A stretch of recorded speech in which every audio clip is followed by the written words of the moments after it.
জমিতে ধান দেখতে আসিয়া দেখি যে জমি আমার নাল নাল হয়েছে। পরে কৃষি অফিসারক ফোন দিলাম যে ভাই চলি আসেন। আসেনির পরে তাক ডাকলাম, তাই আসলো। আসি দেখানোর পরে তাই পরামর্শ দিল।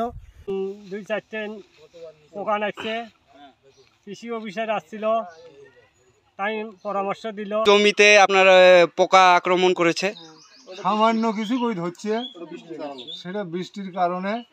আর দেখার পরে তো উনি সাজেশন দিয়েছে, বলে ট্রিটমেন্ট করতেছে।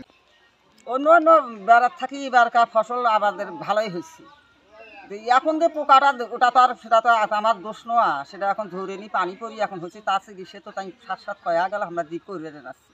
প্রত্যেক গোরসের সাথে কথাবার্তা বলে না, যে কোনো সমস্যা হলে বলি দেয় না, এটা করেন না, ওনাদের কোনো ত্রুটি নেই।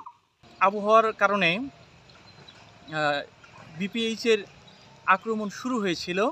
আমরা এটা লক্ষণটা বোঝার সাথে সাথেই আমরা কৃষককে নিয়ে এটা প্রতিহত করার চেষ্টা করি এবং আমরা এ পর্যন্ত ওভারকাম করেছি।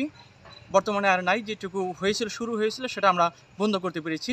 তার পরামর্শ ওষুধ নিয়ে আসিয়া আল্লাহর রহমত জমির মধ্যে ওষুধ দেওয়ানোর পরে এখন আমি খুবই শান্তি, খুবই ভালো। আমার জমি খুবই ভালো, মানে প্রায় জমি ভালো। যেটা ওষুধ দিছে প্রতিটা জমিনেই ভালো। আশা করি জমিতে যেন আমার ভালো ফলন হয়। আমার জমি বেশি ধরে নাই, কেবল এক একটা ধরছে, তার মধ্যে আমি স্প্রে করে নেব। কৃষি কর্মকর্তা আমাদের ডেইলি খোঁজ খবর নেয়। এবার বড় মৌসুমে ধানের ফলন আশানুরূপ ভালো হয়েছে, বিগত বছরের চেয়ে অনেক ভালোই।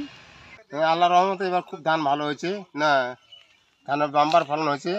হাফিজুর ভাই সবসময় এখানে তো তত্ত্বাবধান নেয় না, কৃষি অফিসার, তার কোনো ত্রুটি নাই না, তাই অনেক পরিশ্রম করছি। জমির ধানটা যদি ভালো মতন হয়েছে, যদি পয়সা দুটো বেশি পাইতে, এটা আমার আশা। কৃষকের ভালো ফসল ভালো।